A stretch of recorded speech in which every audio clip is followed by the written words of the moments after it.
Hello and welcome to part 2 of this mini-series. In previous videos I've shared with you the route that I'm going to be taking around Dartmoor, and it's pretty much following the limits of the park, the boundaries there, following a bicycle route. And those of you who have watched that video know that I'm going to be doing 5 days cycling and 4 nights of wild camping. In this video I'm going to just share with you what my plans are with regards to bringing bits of kit with me, and I'd like you to drop some comments below as to what maybe I haven't got that I need, or maybe stuff that I really don't need and that I brought with me. And there's a few items that I want to just share with you and get your opinion on whether I should bring one or the other. There's like water purification systems and things like that, which I'd like you to choose for me what you think I should bring. There's a few items that anyone who's going on a long journey or an extended weekend away will tell you that you need to be comfortable, and there's a few items that you have to have: your tent, your sleep system, a cook system, and obviously food and water. So I'm going to cover those first and then go on to the extra items that I'd like to bring with me. So on the table in front of the camera there, you can see I've got some of these Mountain House freeze-dried meals. These are really light, and all you do is just add boiling water to them, leave them for, I think it's 8 to 10 minutes, and away you go. So there's various menus. I just went for like a favourites pack, and there's like breakfast stuff in there. I'm not going to go for every single one, but you get the idea. So I've got about 3 days worth of meals there: breakfast, lunch and dinner, and I'll supplement that as I need to with a few items. I've got some items from a kit that another YouTuber gave me, Randall72. There's a few leftover bits there, and that's one of them, the Mexican tuna. So they're obviously a bit heavier, but I'm going to carry those as well. So food, that's more or less taken care of. I can add stuff on the way. I'm not a million miles from anywhere. Anyone that knows Dartmoor, you can get to a shop quite easily on the outskirts. So I'm not too worried, but I like to have majority of the stuff with me. I'm not going to starve. So to cook food, this is where I'm not sure if it's going to be a bit of overkill or not.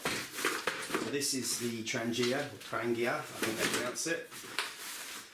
And this is a full system there. I'm not going to open it up and bore you with it. You know what it is, I'm sure. This particular one runs on this, your canister gas. Now, I've got 2 of those. They're both full. This is where I kind of think, well, if I know I'm going to have these bag meals, maybe I can just get away with just one small pot and perhaps like a meth burner. But then I think, if I get bored of that, or it's crap because I haven't tried it before, I want to cook something decent and I want to have a nice dinner. I can go to a shop and buy some chicken or whatever and cook it up on the stove. So we'll see. Along with that is the trusty Life Venture use it on anything cup, brilliant, and of course the obligatory spork.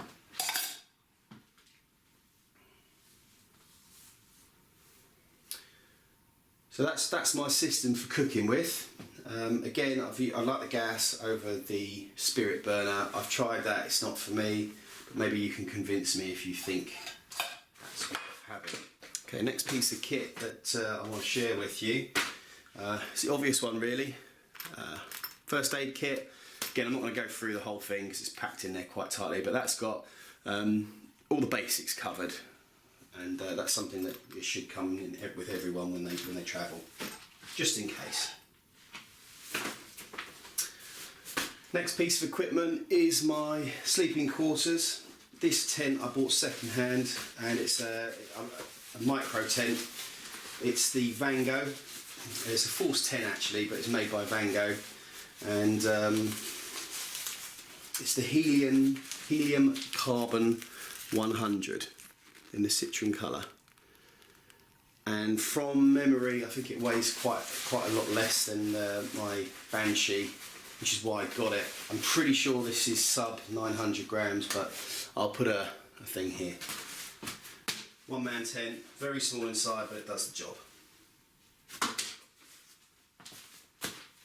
Sleeping mattress, I might have a different climate one that's coming if it arrives in time from the States, but this is the Static V Luxe, so it's very, very wide, which is great for me. I hate those little narrow sleeping pads or those 3/4 lengths. You get people going, oh yeah, you can do with it, you can survive, you can do without a sleeping mat, but why would you want to be uncomfortable for a couple more grams? Nice bit of kit.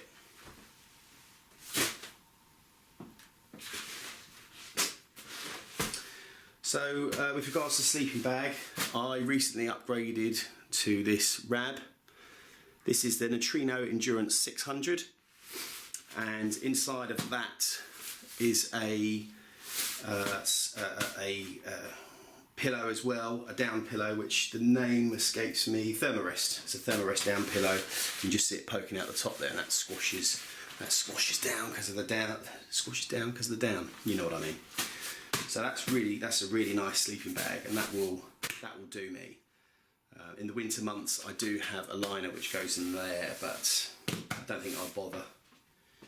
I might get like a silk liner because I don't like the idea of having to have these cleaned, and I don't like a smelly sleeping bag. There's nothing worse.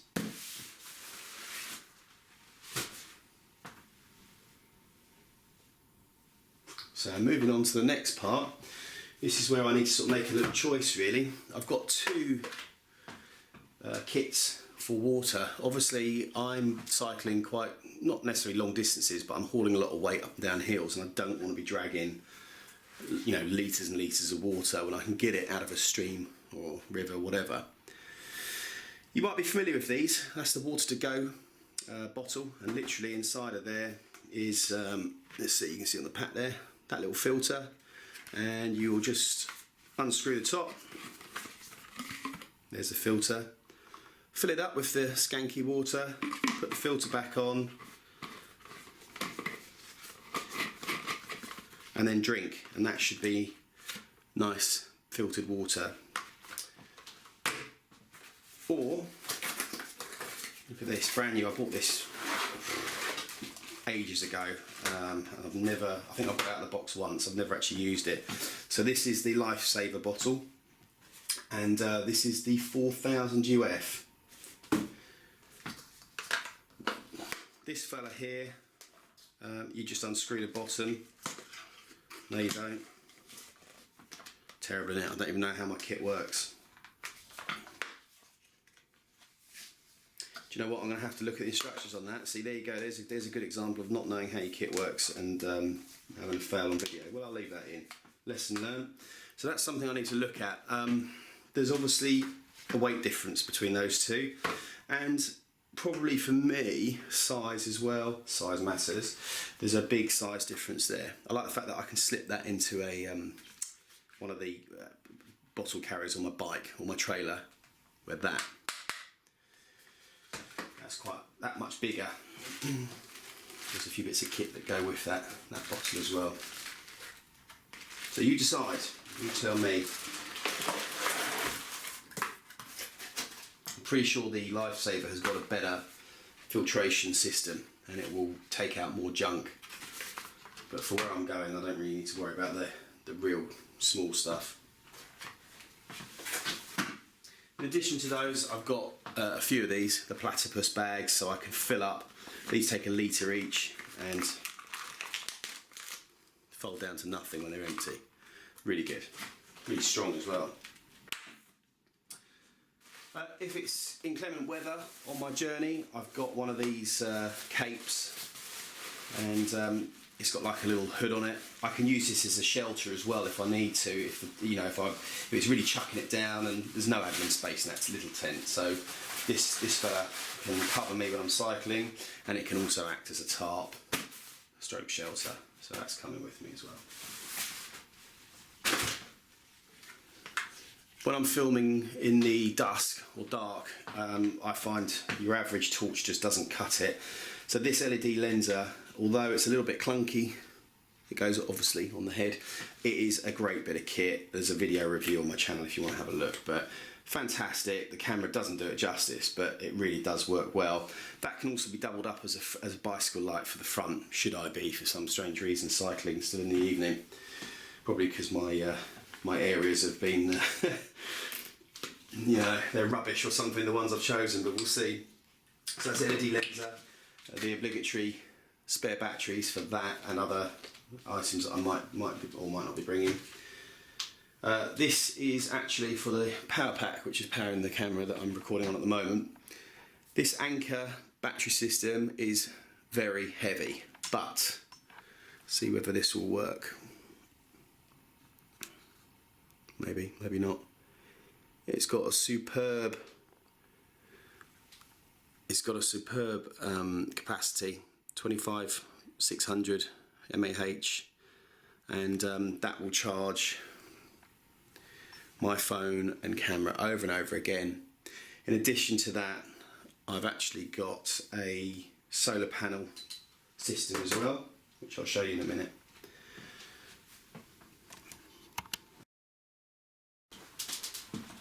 Right, I've just stopped the tape there and had a look for that solar charger. I'll be buggered if I can find it. It will turn up somewhere anyway. So yeah. In the meantime, so yeah, I've got the charger, I've got the tripod for the camera as well, and what's this little fella here? Oh, this is a UCO candle lantern. Rookie Bushcraft, cheers buddy. Do you know what, I still haven't used it, I just haven't been out, which is a shame, isn't it? I'm dying to use it, and that's coming with me. I don't need it, but it's just sentimental reasons really. It's a gift from a nice guy who noted that I said on one of my previous videos that I liked them and I was after one, and yeah, I think it's something about candlelight at night. LEDs are too harsh.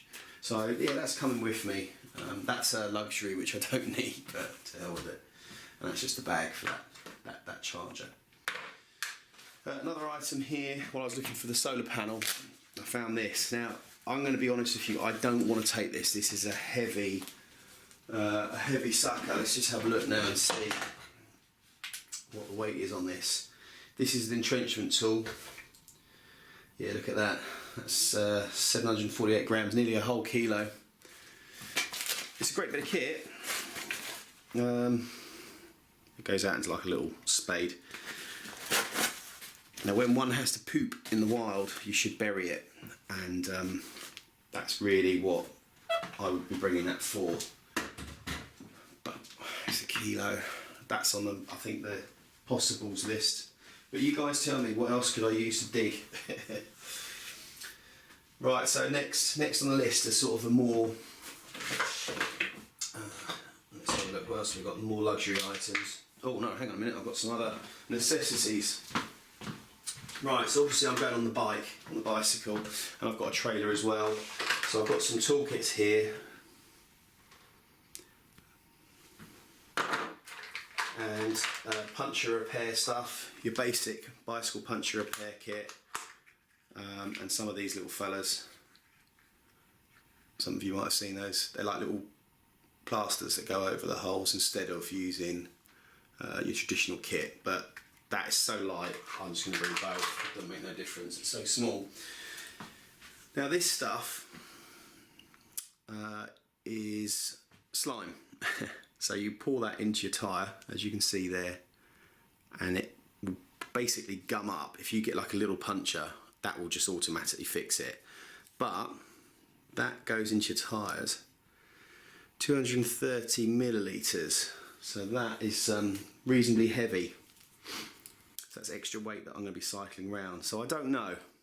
That's on a maybe. I've always used this in my bikes previously, and the current bike I've got, which there's a story to that I'll get onto later, that's got it in there already. In the inner tube, you put it in when you first, you know, get your new tube. And I haven't ever had a puncture, and I really don't look after my bikes the way I should do. So that says something. Maybe I've just been lucky. Anyway, that's that. There is a little case for this fella, but it weighs a bit. So what's the point? Just not bother. and a bike lock. There will be a point where I go into town to buy some food because the mountain house will be crap, probably, I don't know, or you need to go for a dump or something and you need to leave your bike outside a public lav. It's quite heavy, it's quite a heavy lock, but it's a good one. It's a Specialized brand and it's nice and solid and secure, so that's got to come with me, I've got to have it. Now the next decision you guys need to make for me is this, and let's zoom in a little bit, give you a little bit of space. Do I go for that, or do I go for that? Now, this is a difficult one for me. My heart says the big blade. I can batten wood with that. If I need to make a fire, I can batten wood. Am I going to have a fire? I doubt it. But I don't know. I might. I like to have stuff in case. I can batten wood. That is solid as anything. If anyone wants to get a bit tasty, yeah, you know what I'm saying. But there's a weight. There's a weight to all these things. Or do I go for the sensible choice? The good old trusty Swiss Army knife, which you'll see a review to Funky Prepper in one of my previous videos. It's got a knife for cutting. It's got everything you need. It's got a little toolkit. You know what they are. I'm not, why am I boring you? You know. But it's all there. It's even got, look, it's even got a bottle opener. So if I fancy a little cheeky bottle of something from the local shop, I'm covered.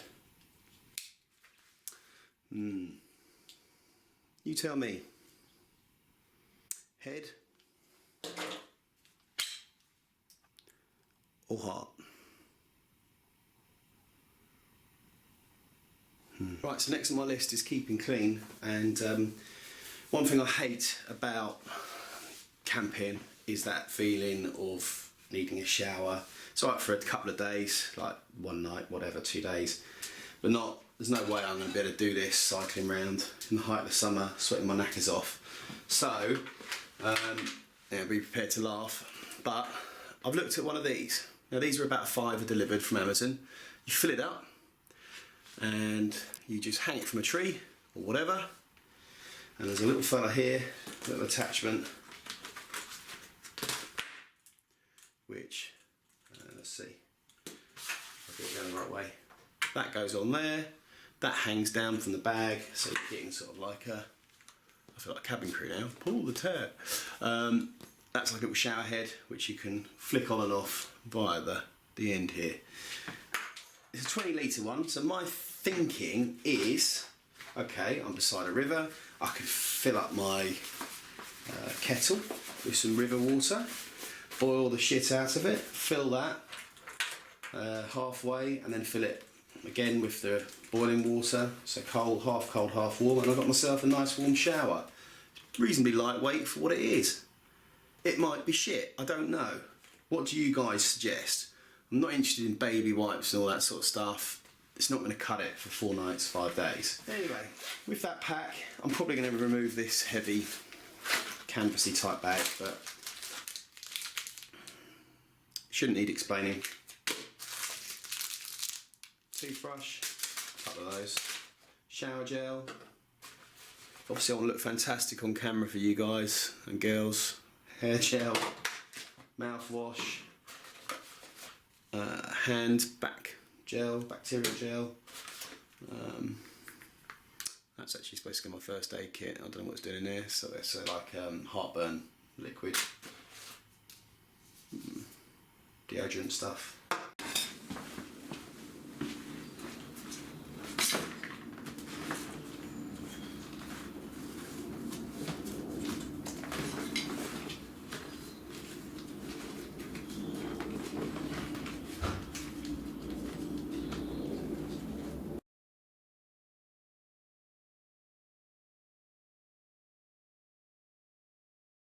Now that is with everything I've shown you, with the exception of the camera. Now, it is quite a tight squeeze. I think I could get more in the physical trailer, but the bag is waterproof, so it's quite good and it keeps it all together. The panniers, I'll show you now, they fold down, and that's where I intend to be keeping the camera stuff and, you know, sundries like my clothes and maybe first aid kit and stuff like that, even though that's currently in the yellow bag. But let me just show you how they fold down. You can see there's ample room for items. So the bike I was intending on using is the one in front of you. It's a Specialized SL rock hopper. It's not young, it's at least 5 years old. I've had it for at least 5 years. And I went to get it serviced, and when I say serviced I mean a full service. The shocks, the gears, the derailleur, everything needs to be looked at. There's a few minor issues with it. Not something I'm really happy to take on a sort of touring holiday without it being done properly. Long story short, I'm looking at £250 plus parts to have the whole bike overhauled properly. Yes, I know I can get it done for like 60 quid in Halfords, but they don't do the shocks and they don't do this and they don't do that. Have it done properly, you're looking at around the 250 mark. So I've looked on eBay, and there's some stuff that's going on there, some Specialized bikes that are going this sort of range for around the sort of 250 mark. So I figure I should get at least 200 to 250. Put that with the 250 that I would have spent on the service, that's 500. And I've gone and bought myself a new bike, which should be turning up, should have turned up today, bank holiday weekend. So it's probably gonna be Tuesday now, it's Friday today. Not to worry. So I ordered all of that, and then like a tit realised that this part of the bike here is for a 26-inch wheel, and the bike that I bought is a 29. So a few phone calls later, across the pond, worked out that this particular bracket can be replaced to a longer one for the 29-inch wheel, and that will cost me around 130 quid to have that imported, which is sick. Really, it's a sick feeling for me. A lot of money for me. I've rung up a local company who deals with the bob stuff, and they can do it for around £75 delivered. So that should be coming tonight. So what can you do? You've got to swallow it sometimes, haven't you? So yeah, that's coming. So I'll just swap that over when the new bike comes, swap the panniers over and the other bits and bobs, and then whack it on eBay, and hopefully I shall do a right out of it. So I'll let you know on the next instalment how that went. It's a great bike. I'm sure someone with a bit of knowledge will be able to fix it up nicely for a lot less than 250 quid. I don't have that knowledge, I don't have that time. What can you do? Sometimes life's a shit. So there we go, that's my setup. Yes, I haven't shown you the clothes, I haven't shown you, what else? I'm sure there's loads of other stuff. I couldn't find my sun charger, my solar charger. It is about, and I'll show it to you on the next instalment. So thanks very much for watching. Bit of a long one, but I wanted to show you what I'm using, and ideas please. I've had some really good feedback already on the last video, part 1 on the route, and I thank you very much for that. You know who you are, those of you who went into detail. It's great stuff. Give me a bit of feedback on this one. What would you do differently? What would you change? I'm not interested in going with no kit. You know, some of you will go and sleep under a bush or something in some tin foil. Not interested in that. Got to have my tent, got to have my sleeping system. The cook set, I think, and the knives need looking at, amongst a few other things. So give me your ideas, give me your feedback. Let me know what you would do. Those of you who are into your cycling, can you give me some clue on the toolkit that I showed? I haven't used that before, it seems to be okay. What else do I need? I've got a pump and stuff on the bike. I've got the repair kit. You tell me, because I don't know. Right, on to part 3.